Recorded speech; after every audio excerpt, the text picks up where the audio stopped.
tenemos el gusto esta mañana de tener al licenciado Miguel Ángel Sarmiento Hernández, que nos va a dar la conferencia Incidente de falsedad de firmas.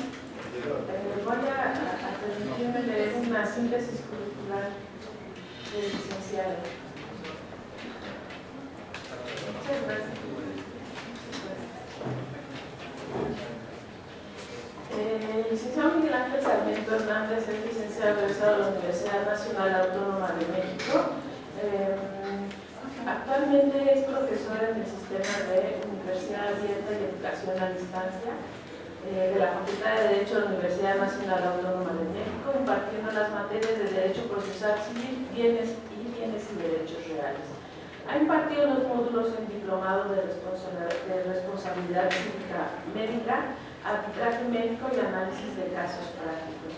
Ha impartido talleres teórico-prácticos como son ampliación y profundización del daño moral, responsabilidad civil y daño moral del Estado, local y federal, y daño moral y violencia familiar. Tiene actualización de conocimientos en la Facultad de Derecho, aquí en Ciudad Universitaria, en el Diplomado de Ampliación y Profundización de Conocimientos con opción de titulación en Derecho Procesal, taller de argumentación jurídica, juicios orales, civiles y mercantiles, seminario de didáctica universitaria aplicada a la enseñanza del derecho, seminario de actualización del derecho familiar y sucesiones. Como abogado postulante, tiene experiencia en juicios civiles, mercantiles, familiares y especial hipotecario en diferentes instancias, como son primera instancia, segunda instancia y amparo en revisión, llegando a la Suprema Corte de Justicia de la Nación, contando con una experiencia profesional y laboral en litigios. Pues nuevamente le damos la bienvenida, maestro, le agradecemos mucho que esté aquí con nosotros. Muchas gracias. Vamos a darle un fuerte.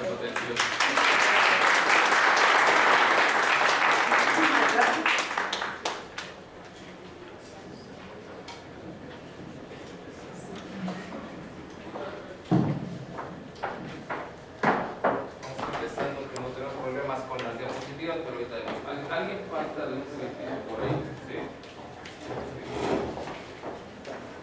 Nos vamos a apoyar de ese material ahorita a reserva de lo que empezamos a ver las diapositivas. Por lo regular, el incidente de falsedad de firmas se presenta en la práctica a través de los procedimientos, juicios, en sus diversas etapas, instancias que llevamos a cabo en la práctica, con motivo de las demandas, contestaciones, prevención a la demanda, reconvención. Puede ser en ese momento que advirtamos alguna irregularidad en la firma que se presenta. Pero también puede ser que durante el procedimiento, en la etapa de ofrecimiento de pruebas, con motivo de una apelación intermedia, o bien en una apelación definitiva, podamos advertir una irregularidad en la firma entre la cual la otra parte, uno de los contendientes, está pretendiendo sorprender la buena fe procesal tanto de la autoridad como de su contraparte.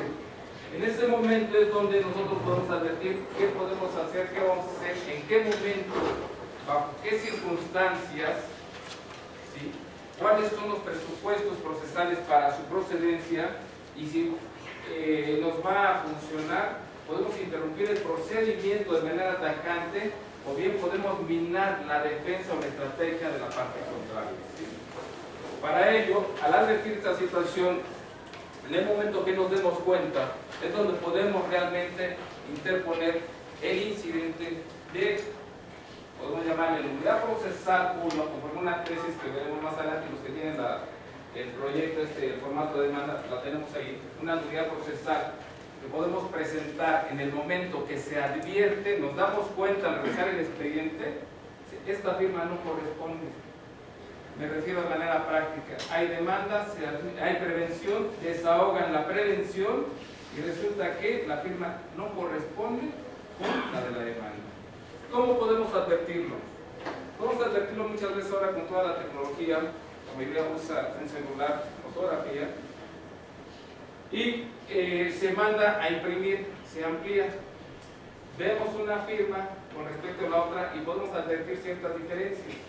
Si bien es cierto, ninguna firma es idéntica a la otra, por más que provenga de su mismo suscriptor, también es cierto que muchas veces desde el arranque de la firma, desde el gancho que se hace, las cargas de tinta, la inclinación, la fuerza en la impresión, ¿sí?, son los que nos van a dar pauta a advertir aquí hay algo raro. Podemos corroborarlo a través de un perito muchas de las veces, ¿sí? Digo, dame tu opinión, ¿es viable o no es viable? Una vez que tenemos esta opinión de un perito, o bien de nosotros mismos, decimos, es que esta es evidente, esta no es. Este firma como un cuadrado y aquí me puso un círculo, y los hay. ¿Sí? Hay algo más irónico, o en una firma, en un asunto que comentamos por ahí, el suscriptor ponía su mano y agarraba y establecía una raya. Esa raya era su signo gráfico B. Se impugna esa raya. Oye, esa firma no es mía. Pero ¿cómo que no es tuya? No es mía. Pero no tiene mayor problema, es una simple raya. Sí. Pero ¿qué crees? Todos mis documentos, exhibe sus documentos y la referencia de él era aquí está y de aquí arranca. Esta firma que arranca de aquí para acá. No corresponde.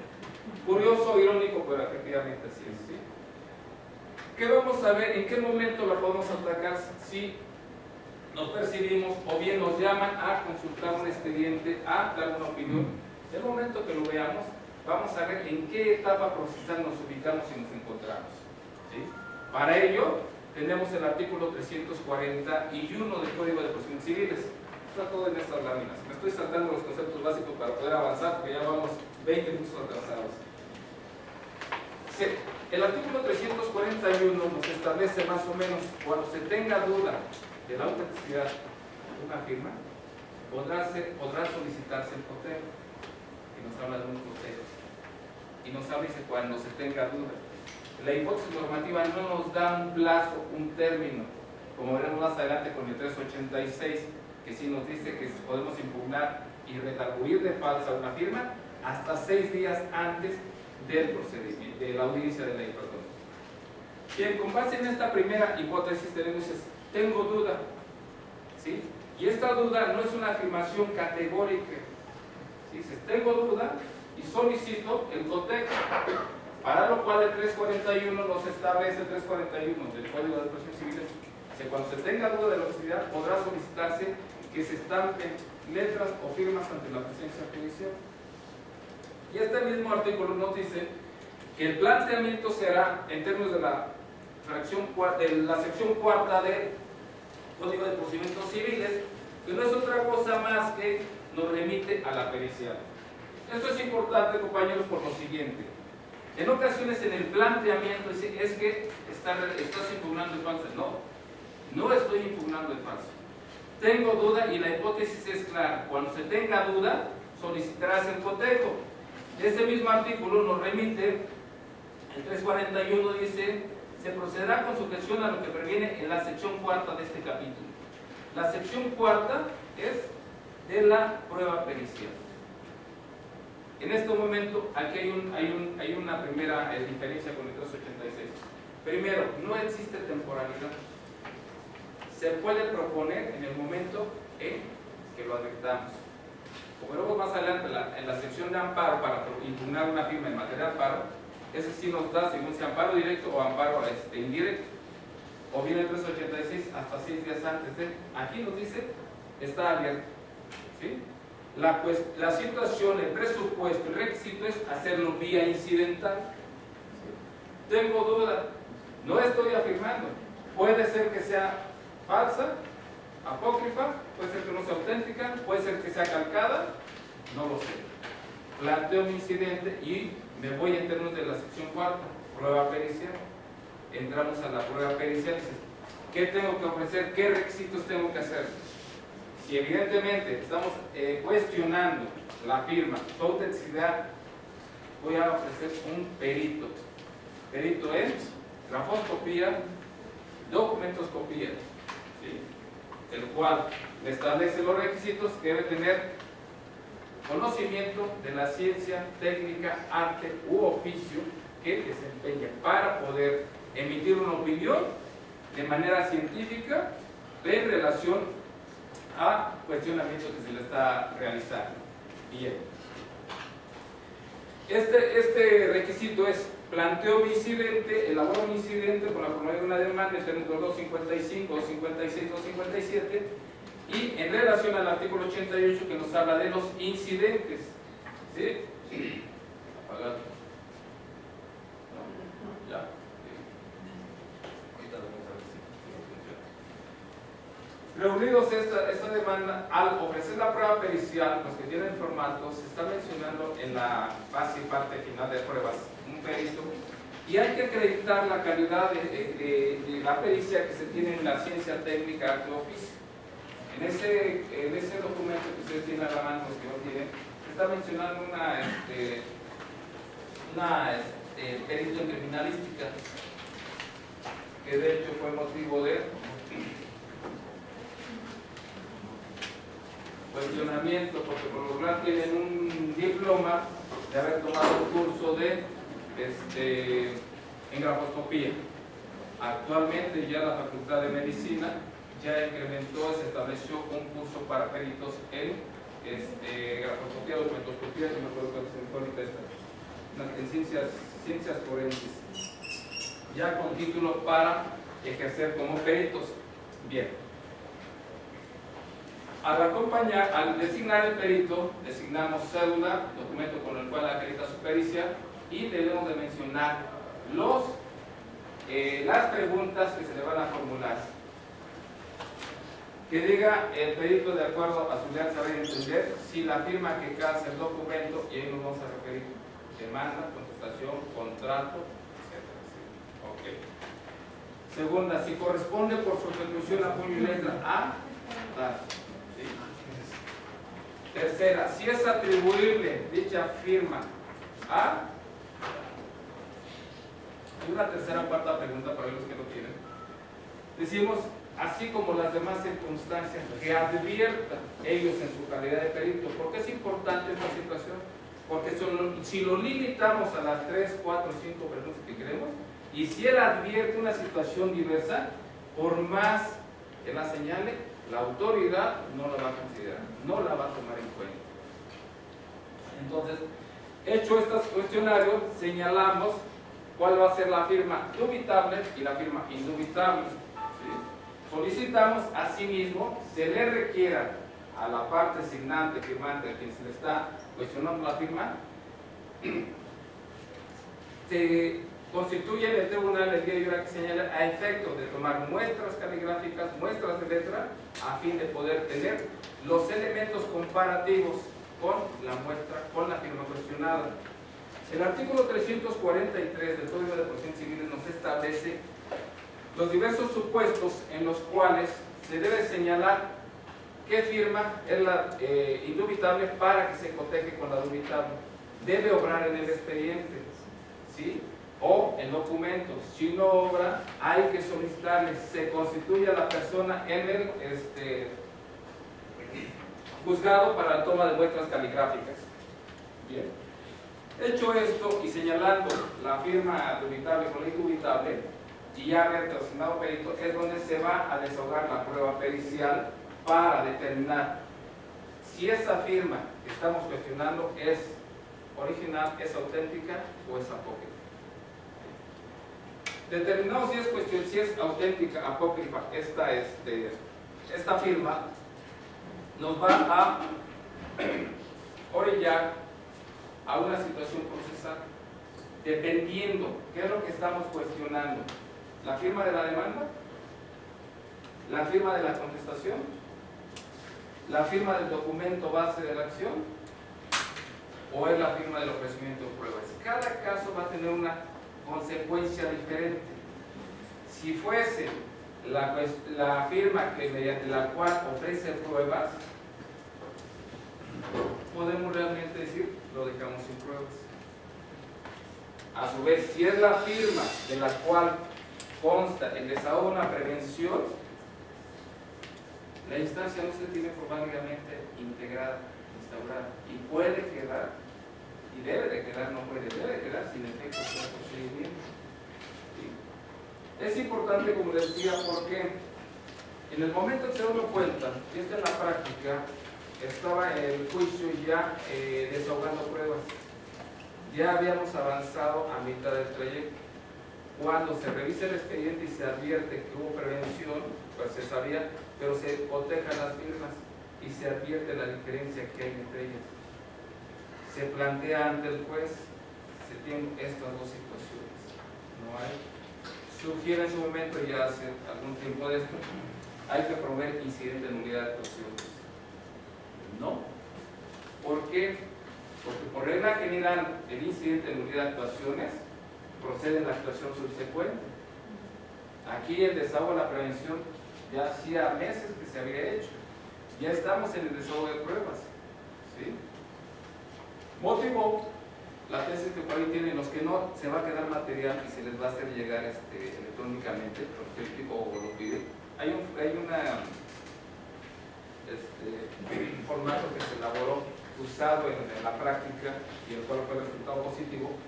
Se está estableciendo esta tesis de nulidad absoluta del procedimiento.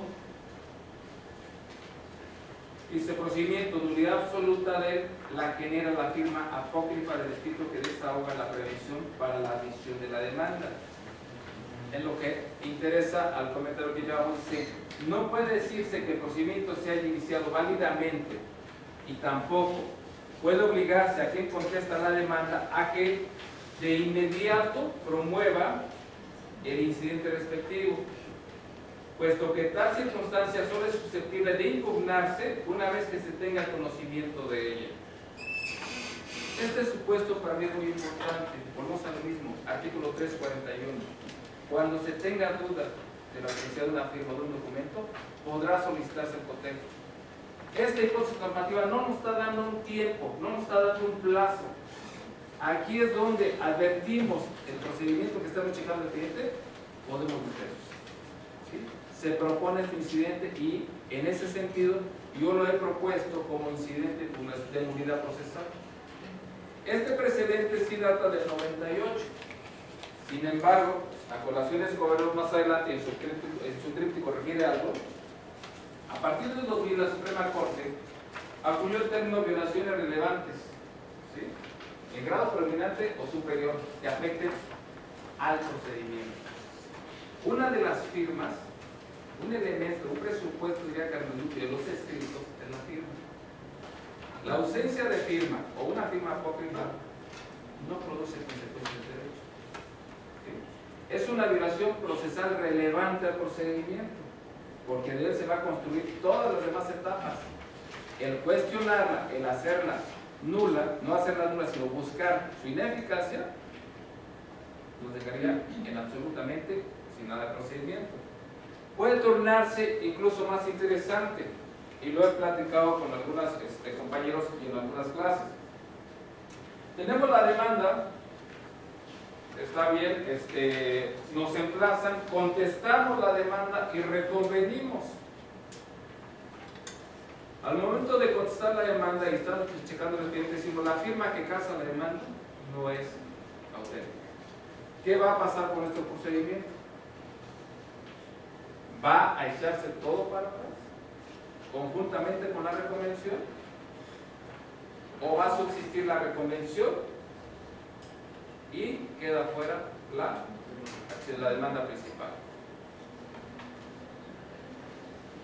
Es interesante que presente, esto no lo traigo aquí, porque si bien es cierto la reconvención procede, ¿sí?, como consecuencia de la demanda principal, al momento de dictar sentencia, cada una se analiza de manera independiente, no depende una de otra. Incluso hay situaciones donde primero tenemos que resolver y por regla general la reconvención para ver esta procedencia y resolver su relación principal. El precedente que refiero establece, si acreditas que la firma de la demanda es nula, subsistirá la reconvención y tendrá que resolverse. Esta es la importancia de poder promover en una estrategia en qué momento voy a atacar esa firma. ¿Sí? Sobre este mismo tenor, de las firmas y hablando del escrito inicial de demanda con el cual se le corre traslado al demandado, establece un precedente algo muy importante. Por regla general, vamos a irnos ahora al 386, establece que podrá impugnarse y redarguirse de parte un documento, no nos habla del firma, nos habla del documento. El documento como tal, y si tiene firma, estamos atacando la firma. Hasta 6 días antes de la audiencia de la ley. ¿Qué pasa y cómo podemos jugar con estos elementos? De la siguiente manera. Este artículo dice 6 días antes. Primer requisito, y en materia de amparo directo se nos establece en la prueba pericial. Sin contar el día de la audiencia y el día de la presentación. Entonces, no estamos hablando de 6 días antes. El artículo no nos lo dice. Materia federal sí establece. Es más, fuero común, el artículo 308, hablando de pruebas y de la confesional, nos establece que se podrá ofrecer la prueba confesional hasta 10 días antes de la audiencia. Sin embargo, igual existe precedente, dice, sin contar el día de la audiencia y el día de su ofrecimiento. Entonces, ¿qué hacemos? Podemos proponerlo 12 días o 13 días antes. Bien, regresemos al punto. Entonces, el 386 dice, podrás impugnar o redarguir de falso un documento hasta 6 días antes. Sugiero, y en la práctica lo he hecho, hago 8, 9, 10 días antes de la audiencia de ley. Cuando nos emplazan, ese es el punto donde vamos a decir, nos llega la demanda y nos llegan los contratos, escrituras, documentos, todos los documentos que el actor presentó para que nosotros podamos, como demandados, preparar una adecuada defensa. ¿Ok? Ya tenemos todo. Y esta excepción al 386, que es del que estamos hablando ya pasamos de 341 a 386, nos dice el precedente. Se te dio la oportunidad para preparar tu adecuada defensa. Se te corrió traslado con todos y cada uno de los documentos. Si adviertes que uno de ellos es falso, tendrás que hacerlo valer mediante excepción o defensa al contestar tu demanda. Si no lo haces así, más adelante, pretendiendo aplicar la hipótesis del 386, no te será válido. ¿Por qué? De acuerdo a este criterio, es un precedente nada más, sería tanto como darte la oportunidad que mejoraras tu contestación de demanda. ¿Sí? Hay dos jurisprudencias que dicen, el demandado o el actor no podrán, mediante el ofrecimiento de pruebas, subsanar la deficiencia de los elementos de la acción o mejorar, se pone el concepto. Subsanar las deficiencias de sus planteamientos en los hechos, no puedes. Esa tesis que refiere a los excepcionarse, a la partir de que un documento pueda excepcionarse con la defensa que crea conveniente, o una excepción a la defensa, debe ser previamente al pasar la demanda, para que llegado el término se impugne de falso ese documento. Sin ese requisito previo, se tendrá, quien sabe y se pone a usar de esto de las estrategias, podrá realmente cuestionar. Y si no, su tiempo se acabó, precluyó, perdiste la oportunidad procesal de cuestionarlo, y del otro lado, cuando se ataque un documento así, cuando se ¿sabes qué? Precluyó tu derecho, aquí está presente. Si pretendes retardar el procedimiento, lo pudieras decir aquí en materia de acto derivado de acto consentido. Salvo esta situación, regresemos, los documentos que se hayan presentado, que advertamos de falsos, podemos sí cuestionarlos, impugnarlos, redarguirlos de falso hasta 6 días antes de la audiencia. Y aquí viene otra situación procesal interesante. Tenemos procedimientos donde son muy largos y la audiencia de ley se va difiriendo al mes y medio, a los 2 meses, y no se han terminado de desahogar las pruebas. ¿qué hacemos? ¿En qué momento podemos realmente impugnar un documento que estamos advirtiendo o el escrito de apelación de base? En la práctica, volvería lo mismo. Si se difirió la audiencia, tengo que contar 6 días antes y menos que voy a hacer mi incidente, menos en la fecha de la audiencia, y presentarlo 9 días antes impugnando ese documento de falso. Aprovechando precisamente esa ventaja que me da ese diferimiento o diferir la audiencia para presentar mi incidente. En ese momento presento mi incidente y debe de admitirse previamente, le dan vista a la contraria para ver sobre la pertinencia de la prueba, ¿sí? Y sobre esa pertinencia de la prueba adicionar en su caso su interrogatorio y en su oportunidad desahogar la prueba, ¿sí? Salvo estas situaciones que se dan en la práctica, sea la etapa que sea, uno reciente fue en una reconvención donde ya el expediente estaba muy grueso y llegó como 15 días, 20 días antes a cita de audiencia, alegatos y sentencia. Revisando el expediente se advierte que una de las firmas que cuando contestan la reconvención no corresponde al puño y letra de su suscriptor. ¿Qué se hace? Se presenta el escrito. En ese momento, el contrario se alerta y la actuación, porque es evidente en la práctica, muchas veces recurrimos a, ¿no está mi cliente? A ver, me la viento. Me quedó mejor que la de él. Sí, y los hay, oye, sí pasa. ¿No? Pues está bien. Se presenta abierto y les da pauta a ustedes al advertir esto. Luego lo ven una comunicación física, una comunicación visual, una comunicación corporal, aguas, aquella. ¿Sí? Esta situación de falsedad de firmas, les voy a comentar otra que fue y todos los que les comento son verídicos, son reales. Compraventa de autos de un taxi, un Chevy 2008 en 90,000 pesos, les hablo hace como 3 años, a pagar en 54 semanas, X cantidad, etc. El interesado del aval firma 2 pagarés, uno por 266,000 pesos y otro por 90,000 pesos. ¿Por qué? Uno por el carro y el otro por las placas. Se va. Se atrasa el deudor principal por X circunstancias, vienen y le embargan la casa al aval. ¿De acuerdo? Llega con el abogado, llega con nosotros, aquí está la demanda, esta se pagaré. Empieza uno a estudiar. Empieza uno a ver, prevención, firmas, ¿cuántos endostatarios hay? Son 3. ¿Cuántos firmaron la demanda? 3. Okay. ¿Quién entendió la diligencia? ¿Sabes qué? Vamos al juzgado. En la diligencia advierte uno de puño y letra la firma autógrafa de quien diligenció ese emplazamiento, ese requerimiento de pago, embargo y emplazamiento. Aquí está la firma, ¿sí? La firma de la demanda, aquí está. Y empieza uno a cotejar, no corresponde.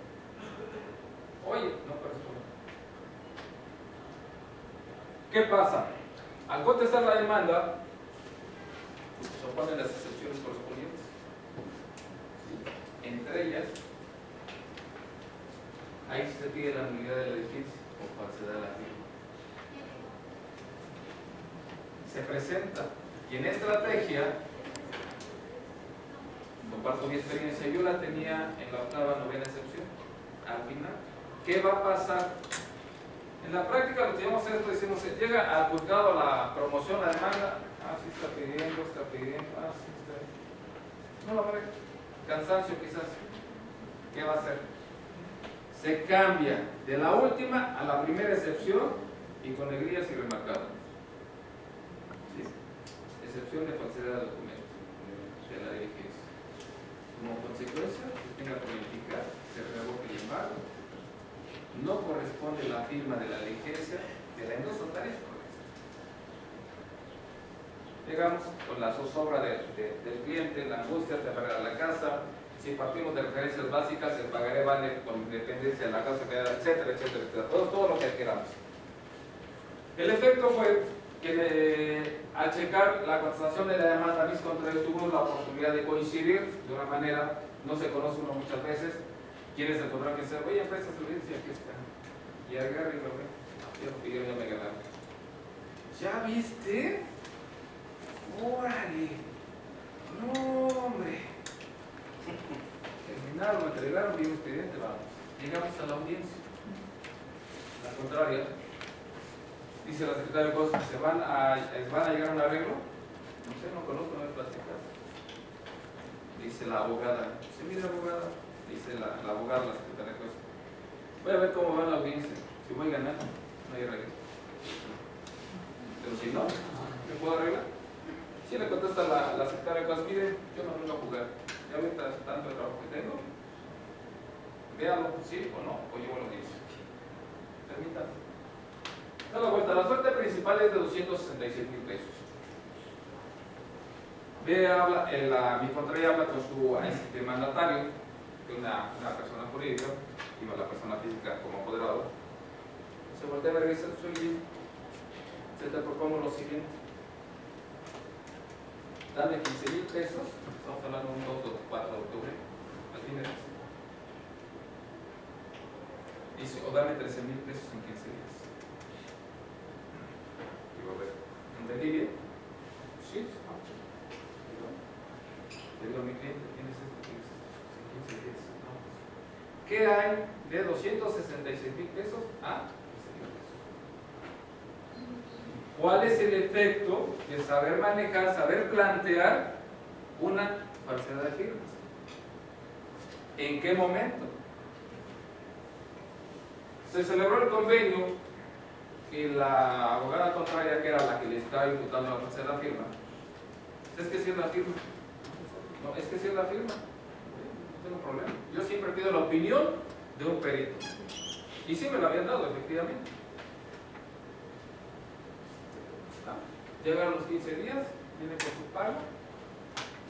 Esta empresa se dedica a la venta de taxis. Y si, oiga, si les digo algo, pues, en efecto no es motivo. ¿Está bien?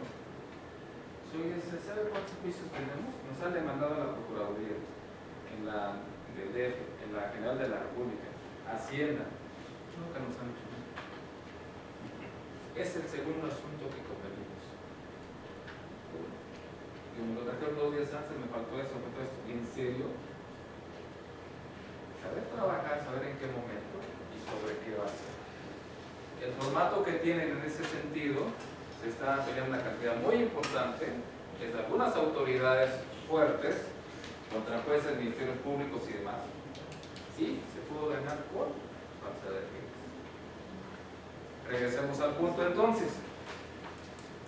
386 podrás impugnar y redarguir de falsa la firma hasta 6 días antes de. Tenemos procedimientos ya iniciados. En ocasiones nos piden apoyo, cambian de abogados y lo primero que podemos hacer es revisar para plantear una estrategia con el cliente, decirle, tienes esto y tienes esto, esto y el resto. Porque muchas veces ponemos en riesgo al propio cliente. Es que esta no es mía. ¿Qué hacemos? Si hablamos de daños, que es mi materia, digo, no, pues hay un daño en la reparación y un listo, y etcétera, etcétera. Pero bueno, tenemos esta oportunidad de hasta 6 días antes de la audiencia plantear lo que sería la falsedad de firma. Vamos a esta parte. Ya tenemos una sentencia definitiva. Tenemos que inconformarnos. ¿Cómo lo hacemos? Mediante la apelación, en la cual en la apelación sabemos que tenemos que formular los agravios correspondientes que nos causa esa resolución. Se arma la apelación, se expresan los razonamientos, los silogismos y se estampa la firma. Quizás nuestro cliente estaba o no estaba, quizás nos dejó hojas firmadas, quizás muchas veces oye firma en blanco y incluso esa firma en blanco es la manipulación también de la firma. Porque muchas veces, ¿qué es lo que hacen?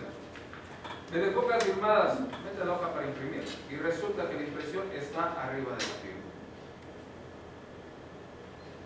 diría Carmen Luti, es una extensión de esa facultad, esa potestad del poder dante. Pero Pérez de Palma dice, es una manipulación, confeccionamiento de... Hay una esterilización de la voluntad del suscriptor. ¿Quién confeccionó el documento? ¿Hay voluntad en serio de la persona a la cual se le atribuye la firma? La firma no es otra cosa más que dice, lo que aquí se dice, lo sostengo yo. Me obligo yo al hecho del acto jurídico. Y luego en blanco, con las periciales del documentoscopía, caligrafía, y hay unos, no está mi compañera que ahora por aquí, pero hay unos microscopios muy pequeñitos, un celular pequeño. Si ustedes lo pasan, alcanzan a ver hasta las fibras del papel. Ven los rasgos, realmente un buen perito, y se lo ponen en la computadora y se lo proyectara aquí así, alcanzan a ver los cortes, cuántas veces se hizo la firma. No tengo nada aquí gráfico para exponerles. Voy a tratar de hacerlo. Una de las firmas de la que tiene ahí era como una C, iniciaba hacia abajo, subía y jalaba. Y sobre la línea hacía varios bucles, se le llama. Esta es la firma original de la demanda.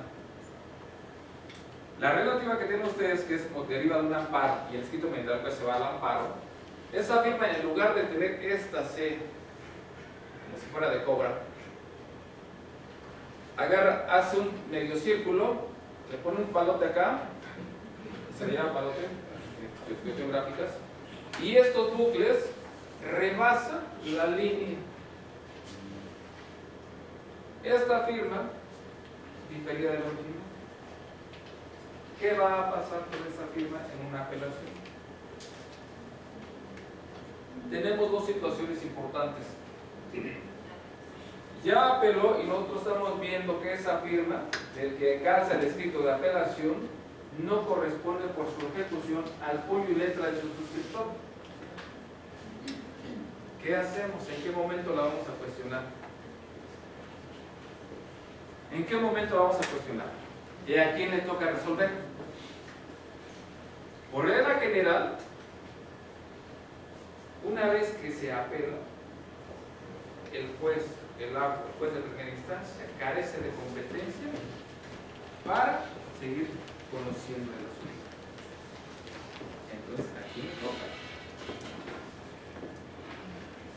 a la sala. ¿A quién le va a tocar? Es importante, y volvemos a lo mismo, este incidente ya en sala deriva de un divorcio, no es este, hay otro documento. El divorcio inicia en 2008.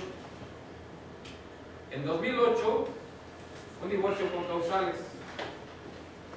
Me llaman para el asunto en 2013. 2 tomos gruesos. Revisa uno las constancias, las actuaciones, resulta que el despacho, pues, que patrocinaba a la señora, venían haciendo las firmas y todas se parecían. Evidentemente era el mismo puño y letra del suscriptor, sí, pero del abogado, no de la señora. ¿Qué se hace entonces? Presento, revisemos al 340. En este momento vengo dándome cuenta que esta no es la firma de la expresión de la apelación y expresión de grados. Y empezamos realmente por la autoridad a controvertir. De entrada dice no al lugar, no procede. Se recurre, previa plática con el magistrado. ¿Sí? Argumentos, ¿dónde queda la firmeza de las actuaciones? ¿Dónde queda la seguridad jurídica? ¿Con toda razón? Pero aquí hay un fraude. No puedes darle legalidad a algo ilegal. Estás construyendo sobre algo que no tiene sustento. Promuevan, ¿sí? Se recurre, me dicta una interlocutoria.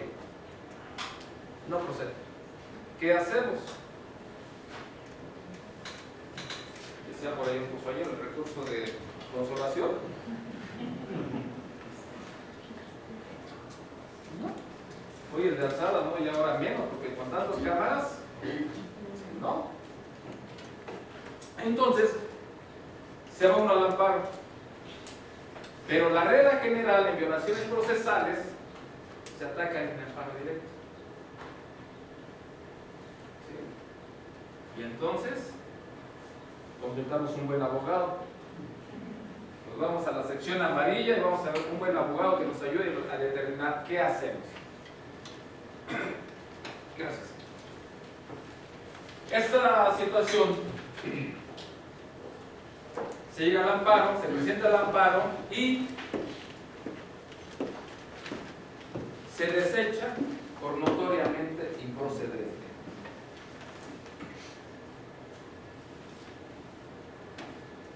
¿Qué hacemos? Ya nos desechamos el amparo. ¿Nos conformamos o nos inconformamos? Nos vamos al recurso de revisión y se hace valer precisamente estas violaciones relevantes al procedimiento. ¿Por qué? Son conceptos básicos que los tienen por ahí los críticos.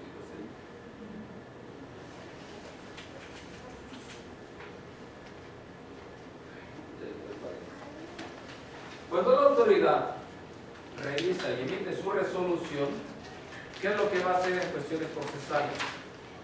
Si estuvieron bien desahogadas las pruebas, si fueron bien ofrecidas, si no se violó ningún un término, un plazo, lo que guste el imán, pero nunca va a resolver si una firma es auténtica o es apócrifa. Y sobre eso es donde se está sustentando el procedimiento. Se argumenta y se expone. Seguro les interesa todas estas resoluciones porque son ciertas, se han ganado. Este es el recurso de revisión que le refiero. Se ganó, sí. Le ordena al juez federal ampara y protege. Entra al estudio y ampara y protege. Y así viene la resolución. Esa resolución y ordena y el amparo ampara y protege. Y vuelve a mandar a la sala. Admite, no dice que sea bueno, admite el trámite del incidente a resolver el incidente, porque la sala, como les decía yo, y ahí tengo la tesis, no sé si viene también, es que no me toca a mí conocerlo, te regreso al juzgado y el juez es el que debe de conocer excepcionalmente. Yo solo soy autoridad revisora de las actuaciones, no me corresponde. ¿Ok? No obstante, con el amparo lo obliga a la autoridad a conocer, a resolver el expediente. Lo resuelve en sentido no procede. ¿Sí? Sí, es una situación de estar jugando la bola. ¿Qué hacemos? La ley nos confiere un recurso de inconformidad contra el ejecutorio. Se agota. Y paralelamente nos volvemos a ir al amparo. ¿Sí? Este trámite no es de incidente con 3 firmas. Nos llevamos cerca de 2 años. A la fecha estamos en plática de una negociación. Están hablando de X cantidad de consensos, iguales más o menos 12 constructoras, etc. Pero nos da pauta a lo que yo le refería, conforme al 340. Esta es la tesis que les había. En el momento en que yo me percato, me apersono y 340, te pido la nulidad absoluta del procedimiento. Esta nulidad absoluta del procedimiento, que es este criterio, va ahora con las tesis de violaciones relevantes al procedimiento. Porque efectivamente, de ahí se va a construir y va a depender todo el procedimiento. Y puede ser que sea ocioso, puede ser que sea infructuoso, que no tiene razón de ser, se está basando en un documento carente de eficacia jurídica. Este es del 98, las violaciones procesales y relevantes al procedimiento, la Suprema Corte lo empieza a plantear en sus precedentes hasta el 2000. Y ya Ferrer MacGregor, actualmente presidente de la Corte Interamericana, en su libro de Nuevo Juicio de Amparo, no señala alrededor de 12 violaciones procesales relevantes al procedimiento, 15. Hay precedentes en diferentes instancias. De hecho, tenemos una tesis, creo que aquí la tiene más adelante y la vamos a ver, sobre firma precisamente en una demanda de carácter laboral. Pero está resuelto también por violación relevante, se resuelve la revisión igual por una violación relevante.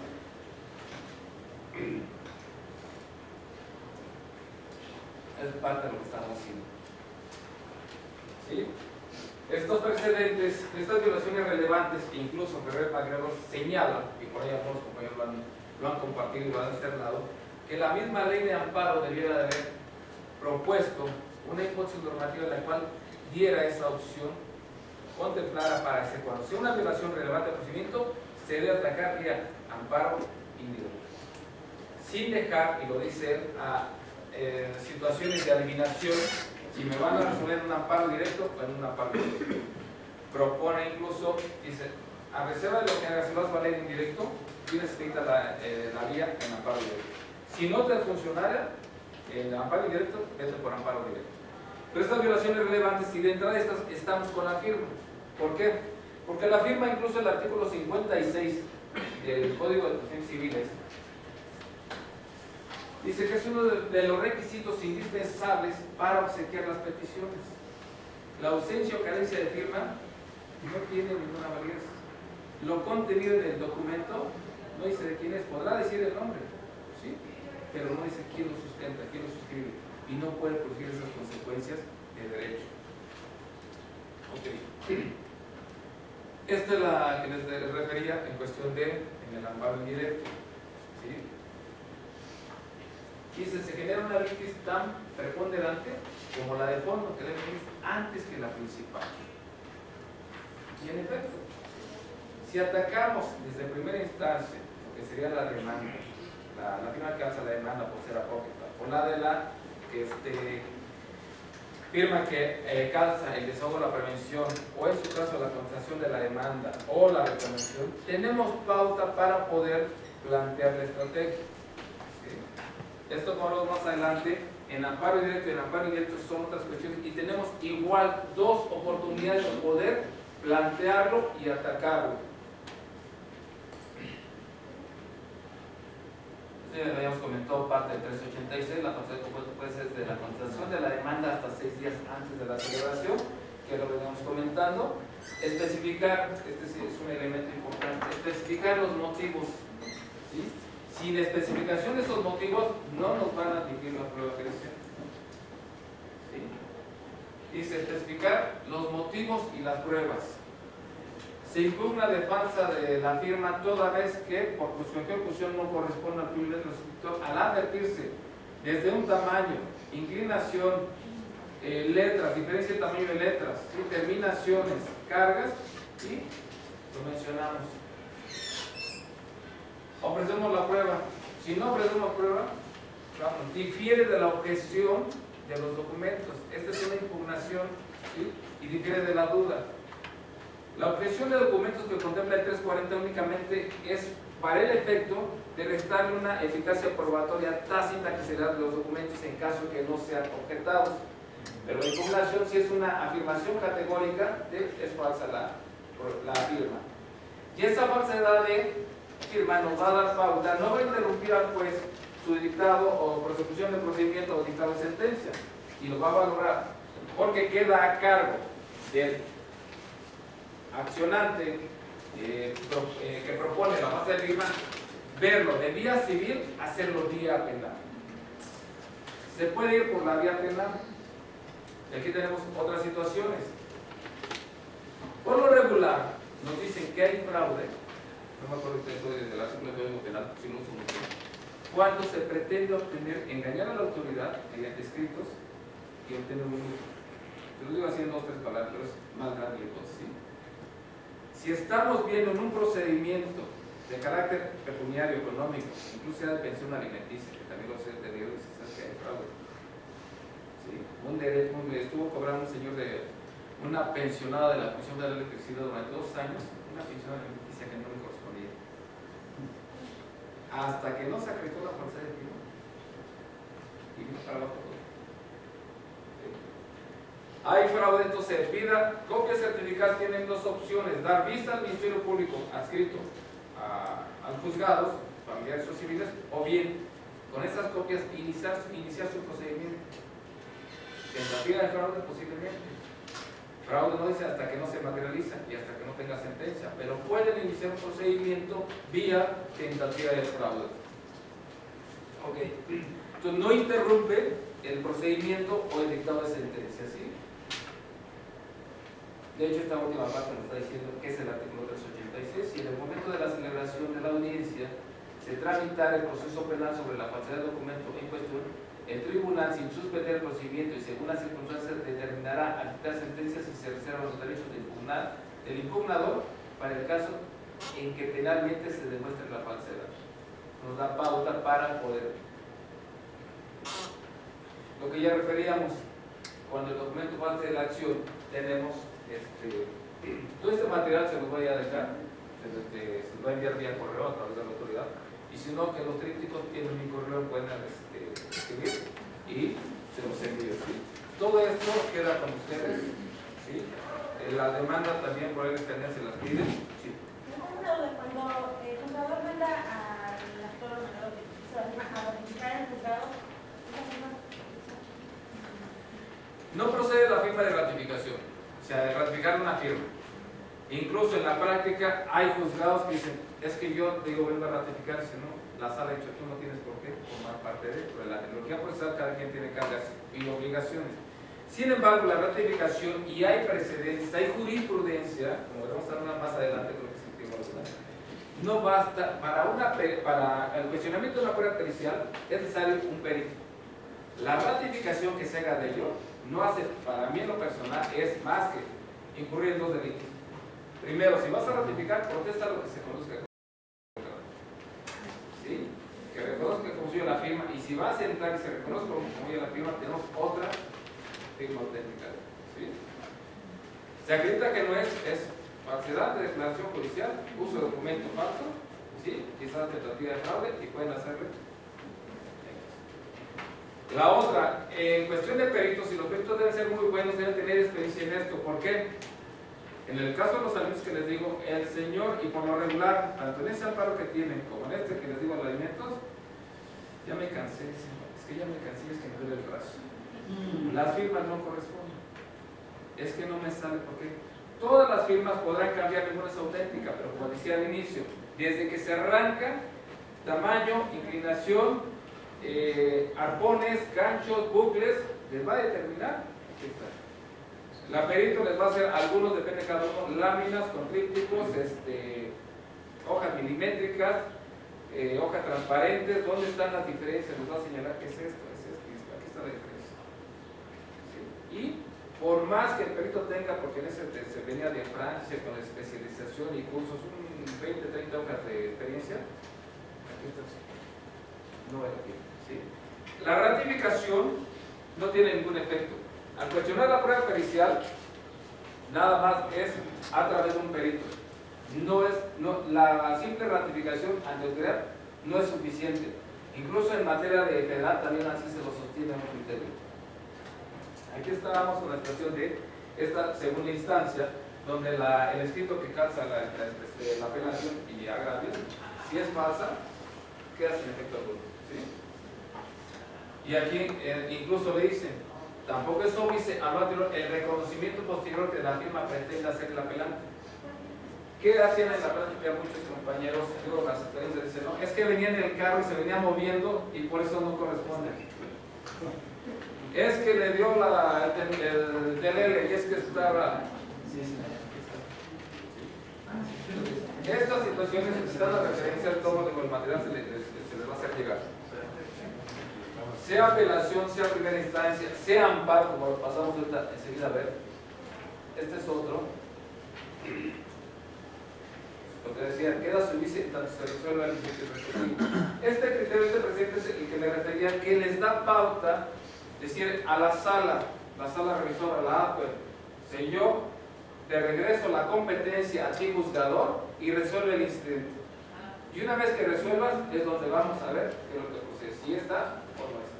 ¿Sí? Esta misma situación de falsedad, volveríamos a lo mismo. Nos vamos con una denuncia penal, una denuncia de hechos, ¿sí? A fin de poder determinar sobre esa viabilidad de autenticidad o falsedad de la firma. Nos da pauta también para poder orillar a la contraparte a una especie de negociación, si nos conviene, y si no, hay más de un asunto así con falsedad de firmas que no se ha cubierto un solo preso. Aquí está. Vamos. ¿Por qué? Porque es del 30. ¿Quiénes presento mi denuncia? Y reitero, esto pocas veces se da en la práctica, quizá por desconocimiento, quizá por no saberlo aplicar o por no quererlo aplicar, ¿sí? Pero de que es viable y es procedente, ¿sí? Pueden, reitero, si tengo duda de la autenticidad de la firma, lo voy a presentar en este momento cuando me dé cuenta. Hay una edición que alguna vez me mencioné y se va, por protesta decir me da manifiesto que con esta fecha acabo de realizar el 20 y me acabo de enterar, para tener un marco, para tener una temporalidad. ¿Sí? Frase sacramental, bajo protesta decir verdad, con esta fecha revisando mi expediente, y más si hay revocación de abogados, con esta fecha me apersono, me autorizo y tengo conocimiento. Advierto esto y hacer la propuesta. ¿Sí? Como quiera que sea, van a inquietar a la parte contraria si es sabedora de que efectivamente afirma nosotros. ¿Ok? Vamos a ver un poco lo que es esto en la parte de firma en el amparo. Ese documento que ustedes tienen, que tengo también, se los voy a dejar. Precisamente se presenta esa parte de firma. Este asunto proviene de un daño moral. Se demandó a 12 autoridades en total, desde abajo hasta arriba, autoridades institucionales. Se pedían 100 millones de pesos por daño moral en el mundo de la familia. Eran 12 demandados, grosso modo, emplaza el actor 6 y deja pendiente otros 6. Deja pasar el tiempo, ya damos hace 8 días la pérdida de la oportunidad procesal, deja caducar la instancia. Al dejar caducar la instancia, queda sin efecto. Proponen, pues que ha caducado, 137 fracción 9 de agosto, yo no recuerdo ahorita, caducó tu instancia. Se inconforma, se va a la apelación, en la apelación le confirman el auto, caducó tu instancia. Se va al amparo, igual a lo mismo que les digo, es cuando a mí me busca la autoridad, una juez penal. Tengo esto, quiero que me apoye. ¿Qué hacemos? Ojo en las estrategias que aquí se aplicó eso precisamente, a colación del incidente. Pero bueno, vamos a proponer incidentes en materia de firmas. Y la pregunta es, ¿y procede? Digo, no sé. ¿Cómo que no sabe? Lo he intentado en primera instancia, en segunda instancia, y en amparo nunca me han dado la oportunidad. Si no lo ganamos, nos dará gastos y costos, vamos a ver. Ok, vamos a hacer. Se plantea la estrategia, son 15 días, podría ir al amparo adhesivo. Al 13º día se presenta el incidente de fase de firmas, que es el que tiene por ahí, se lo voy a hacer llegar. Al 14º día presentamos el amparo de Chico. Y al 15º día presentó alegatos. Su explicación es que dice que no pasa, ¿por qué? Digo, bueno, vamos a intentarlo. Esto no lo he intentado en materia federal. Desde que yo lo presento, porque fui directamente a presentarlo, la Universidad de Paz es una persona muy alegórica. Oye, manito, ¿y esto qué es, ya me equivoqué, yo la regué, pues ni modo. Hay que pagar por aprender. Es un incidente en materia de firmas, recíbeselo. Por regla general, los que tenemos en la práctica, una promoción en materia de amparo, tardaba 2 días, quizás, mucho 3, tardó 4 días en hacerlo. Entonces, si hay o no hay, se admite. Ojo en los requisitos, porque vamos a ver, según sea amparo directo o indirecto, qué es lo que vamos a hacer. No se sigue la misma línea, ¿sí?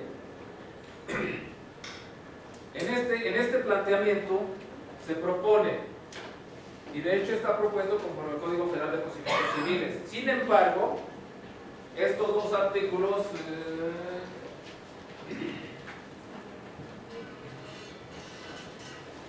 67 y 68 de la Ley de Amparo nos dan la pauta en relación al 119 y 120 para la presentación de la demanda incidental. Si bien es escueta, es muy ambigua, no es tan precisa, debes de seguirlo conforme a estos lineamientos. Este incidente está planteado conforme al Código Federal de Procedimientos Civiles, ¿sí? La regulación nos va a dar estos dos artículos en la Ley de Amparo, pero como quiera que sea, la formalidad es: presento mi incidente cuestiono dos elementos. En amparo directo tenemos la demanda principal y el escrito mediante el cual se acompaña. Tenemos dos oportunidades, según lo queramos ver. Ya hay precedentes, por ahí una contradicción de tesis. Te voy a cuestionar y en el caso concreto se cuestionan las dos firmas. Con que acredita una sola, refleja la otra. Y lo deja. ¿Okay? Vamos a hacer A. Se debe señalar un perito.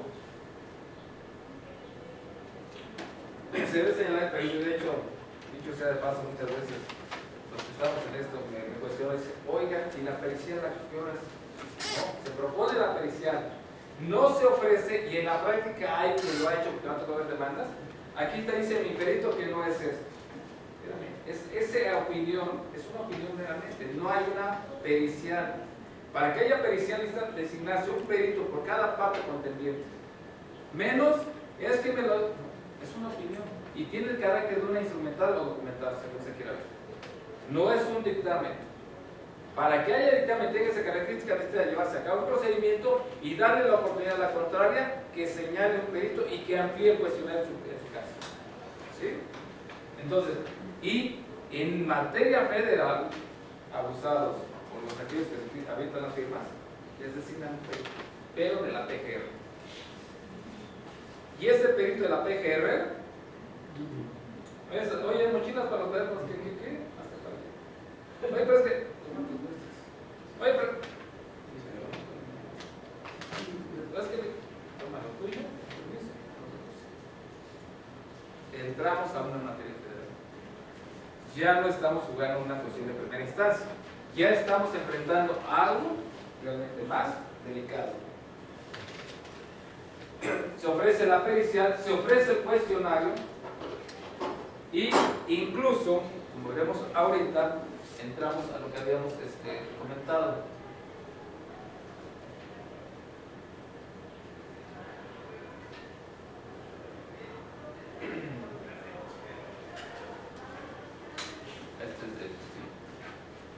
Va a designarse al perito y se va, en mi caso sugiero y les propongo, ahí viene, solicito se apersone el suscriptor para que le tomen muestras de escritura y caligrafía. ¿Sí? En caso de no hacerlo, se tenga por cierto los hechos que yo pretendo acreditar. ¿Sí? Eso mismo yo lo hago en primera instancia, segunda instancia o materia de amparo. Pero al ofrecer la pericial en materia de amparo indirecto nos dice que deberá ser con 5 días de anticipación, si no mal recuerdo, pero sin contar el día del ofrecimiento ni el día de la audiencia. ¿Qué va a pasar? Y esta pericial se debe ofrecer al momento de la audiencia, en amparo indirecto, al momento de la audiencia constitucional. Es el momento donde se debe llevar a cabo. Se presenta el incidente o se hace uso de la voz en la audiencia constitucional y su objeto se propone la objeción del documento, la falsedad del documento. Nos habla en materia federal objeción del documento, con falsedad del documento. ¿Sí? Se propone la prueba, se ofrece, señala perito, y en ese momento la autoridad debe de diferir la audiencia. ¿Sí? Esto viene a colación, voy a revisar tantito en cuestión de, en materia de fuero común, el artículo 100 del Código de Procedimientos Civiles dice que en relación a las pruebas supervenientes se ofrecen esos documentos o pruebas supervenientes. ¿Qué va a pasar en ese momento? Dice, tengo los 6 días para impugnarlo. Se está llevando a cabo la audiencia. No voy a tener margen para impugnar los falsos documentos. Pasaría como ahora en los juicios orales. Vengo a exhibir este documento. Entrada, receso, deje revisar el documento y en ese momento ofrecerlo para juicio. Y el juez va a tener que diferir la audiencia para su desahogo. ¿Sí? Pasa lo mismo en materia federal cuando se trata de un amparo indirecto. Debe de darse estos artículos son de la ley anterior, esos presentes son de la ley anterior, actualmente regular 119, 120, no me acuerdo de qué. Y nos señala los requisitos que deberán ser. Como vamos al primero, se suspenderá la audiencia constitucional. ¿Para qué? Para dar oportunidad a la parte contraria, adicione el cuestionario, designe el perito, dar término para que los peritos desahoguen esa prueba pericial y emitan su dictamen. En el punto 4, bueno, ya se anunció la propuesta, se ordena su preparación. Punto 4, nombrará al perito oficial, que es lo que le refiero, es de la PGR, viene directamente, y apercibe a las partes para ofrecer las pruebas. Habla de las 19, pero bueno, reitero, esto es de la ley anterior, sin embargo el criterio es del 2012, creo. Todavía estaba iniciándose la nueva ley de amparo. En la continuación de la audiencia constitucional, la audiencia de pruebas y contrapruebas, que se van a desahogar en la continuación de la audiencia, y desahogar las pruebas, se estará para alegatos, y el incidente, ahí sí, tanto el amparo directo como el indirecto, el incidente de falsedad de firmas, objeción de firmas, impugnación de firmas, como lo quiere llamar a nivel federal, se va a resolver conjuntamente con la definitiva. ¿Sí? Esta es la diferencia que existe, esta parte en el amparo indirecto, que se debe preparar, se debe ofrecer la prueba pericial en la audiencia constitucional. ¿Sí? Vienen también testigos, igual tienen sus requisitos, los interrogatorios, etcétera, etcétera.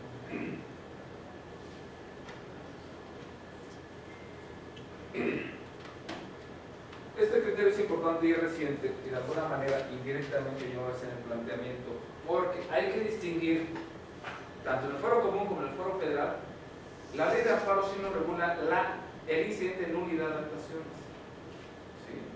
De hecho, tiene su regulación especial y es dentro de los 3 días siguientes o 5 días siguientes, ahí falla la precisión, pero para prevenir nulidad de actuaciones. No estamos pidiendo una nulidad de actuaciones, estamos promoviendo un incidente de objeción de falsedad de firma. No se encuentra específicamente regulado, sin embargo, dice, bajo el principio como persona, al no encontrarse regulado y en beneficio de ella, debes de entrar al estudio. ¿Sí? Su resolución se debe admitir, la vista a la contraria en amparo directo, como ya le refería yo lo propuse al 13º día, se admite, dan vista a la contraria, se designa perito tercero y se reserva su dictamen para sentencia definitiva.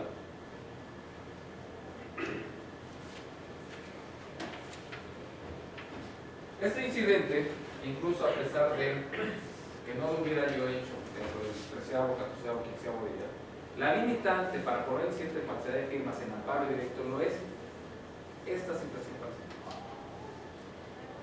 Una vez que está citado para sentencia, ya no se nada. ¿Sí?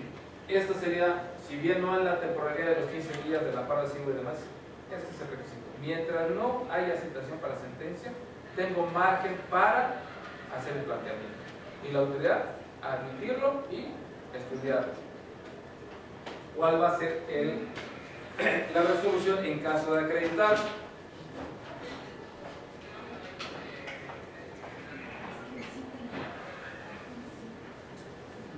Se debe realmente de sobreseer, se debe dejar de recibir la resolución que recayó al formato que ustedes tienen, es en el sentido de uno de los principios rectores del amparo, lo es que se sigue a instancia de parte agraviada.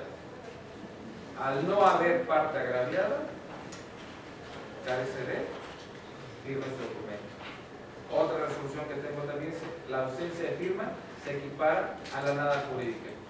Si un documento, una demanda, un escrito de ofrecimiento de pruebas, un escrito de contestación no puede producir efecto jurídico alguno y resultaría ineficaz para ese efecto. ¿Sí?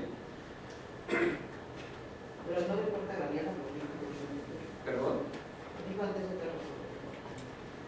No de parte agraviada. Es uno de los principios rectores del amparo. Ante la inexistencia de parte agraviada, se sobresee el presente juicio. Si no hay una parte, carece de firma el documento, yo la nada jurídica lo tengo en revisión y lo tengo también en esta otra resolución. Esos datos, y ahorita les voy a decir los datos de los juzgados, porque eso no los puse. Este es un criterio reciente, porque hasta ahí sí no he llegado en la práctica. Es un recurso de queja, derivado precisamente de una cuestión, de una resolución de amparo. Es procedente y se debe admitir y tramitar. Si advierten, como empezamos, de una primera instancia hasta llegar al amparo, incluso con sus recursos, resulta viable cuestionar, impugnar, controvertir una firma que calza el documento. No solo las demandas principales, sino los documentos expedidos por las partes durante el procedimiento. ¿Sí? Los documentos base de la acción, puede ser un contrato de compraventa, puede ser una escritura, puede ser documento instrumental que ustedes quieran. Porque incluso las escrituras o instrumentos públicos de notario, los sellos, hologramas que se fijan a dichos documentos en la actualidad, muchas veces son arrancados y pegados en otros para pretender dar validez, lo cual es motivo también de una pericial, y reiteremos, con un buen perito y los instrumentos ahora actuales que hay, se advierte y le señalan estrictamente, mandan a ampliar, no tengo algo así, me digo, mire, aquí está, y alcancen a ver lo que en el minuto tenemos, estas son las diferencias. ¿Sí?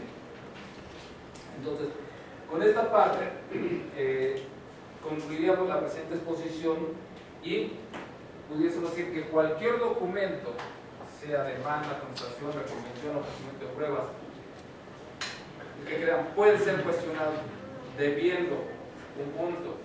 Cuando se tenga duda, 341, de la autenticidad de algún documento, podrá plantearse. Cuando se afirme de manera categórica, impugne, irreducible de falso, puede impugnarse el incidental.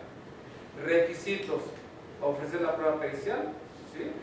Señalar los motivos de cuestionamiento de la firma, el por qué la estamos cuestionando, y temporalidad.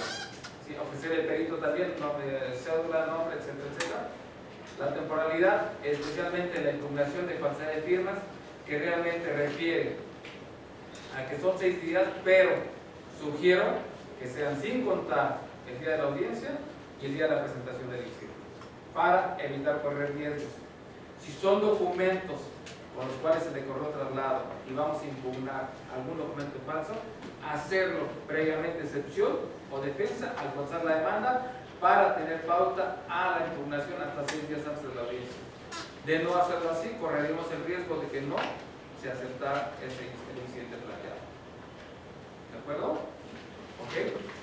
Pues es el tema de incidente de falsedad de firmas, que creo que puede ser muy provechoso y redituable en la práctica. Con eso concluimos. ¿Dudas? Es bibliografía, la tienen todos modos, ¿sí? Tengo órdenes para cualquier aclaración o duda. Tienen el correo